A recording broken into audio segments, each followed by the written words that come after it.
What's up, you guys? It's the Fourth Act. I'm Alex, and it's time for another one of Alex's classic non-spoiler horror movie reviews. Phil isn't here this week because, again, he doesn't like scary movies. So I'm talking Dr. Sleep, doing a non-spoiler review. Again, Phil isn't here, just me, all alone, by myself. I'm all alone.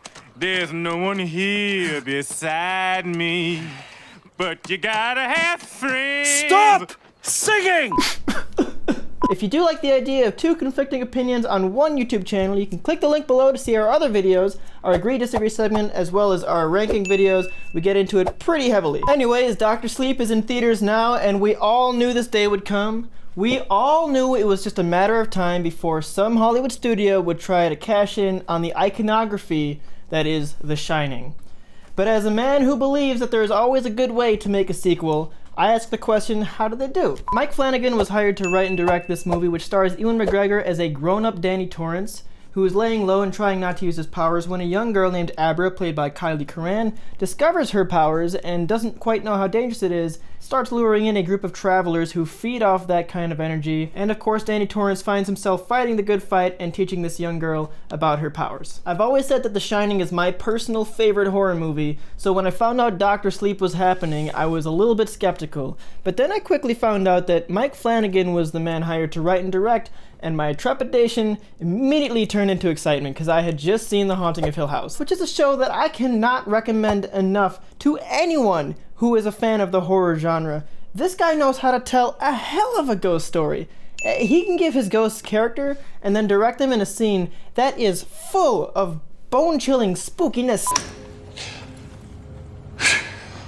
Christ, what's so damn important now? Dad? She's dead. She's dead.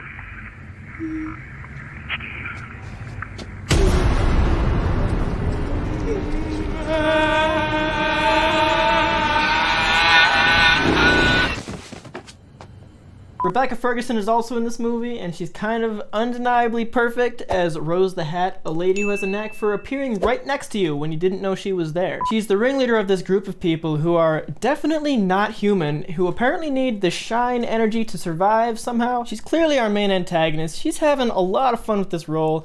She's dressed like a magician, she's doing magic tricks, she's got a close-knit group around her. Carol Stricken is there, and if you're a fan of Twin Peaks like me, that's kind of a big nerdgasm moment. But we spent a lot of time with this group, and I really like that because I understand that they're just a species trying to survive. I certainly felt sympathy for Rebecca Ferguson's character more than once, and that's, that's the golden standard. That's the challenge when you're writing a villain that separates the memorable from the forgettable, and it makes me so happy to see. Always brings a smile to my face.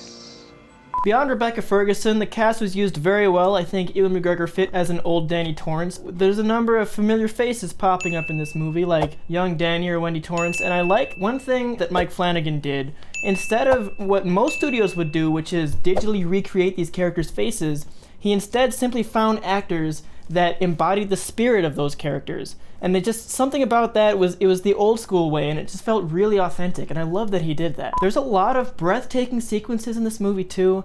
There's one in particular, I won't give away too much, but it's between Ferguson and Kyleigh Curran's character Abra. I gotta say, the sound and the imagery and the tricks of the camera that are used in scenes like this leave me absolutely speechless, and it's this kind of craft that sets it apart and makes this such a brimming and beautiful ghost story. And I think Mike Flanagan just knows so well. He's another one of the directors that understands atmosphere over jump scares. He's spoken out before about his thoughts on jump scares. There are some jarring sounds and imagery in this movie.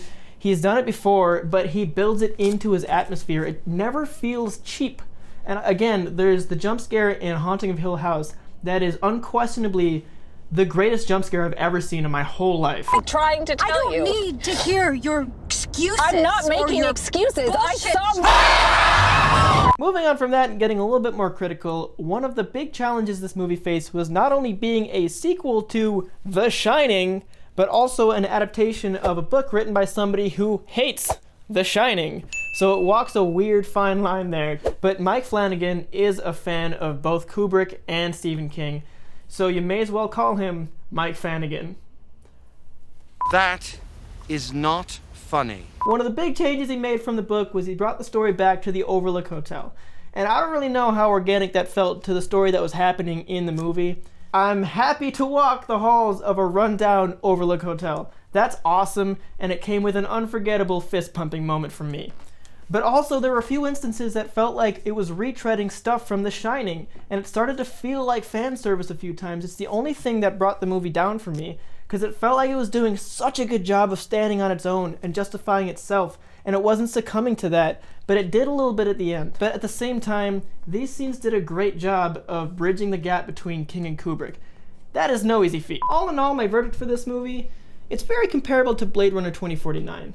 Another long-awaited sequel to a movie that came out in the 80s. You know, is the movie needed? No. But then again, no movie is. But if you hire the right filmmaker and you let them carry out their vision, it can be a real treat. And that's what this movie is. Do yourself a favor, if you're a fan of The Shining, if you're a Flanagan, go see Dr. Sleep. Don't be like me, don't be so overcritical, just enjoy it, because it's a treat. It's a treat for you.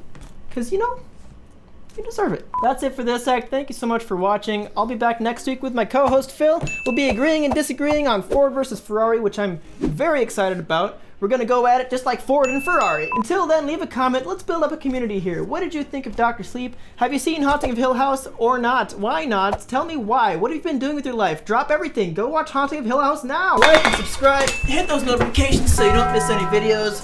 Or don't, because you have free will. Okay, that's it. We're done. Good night.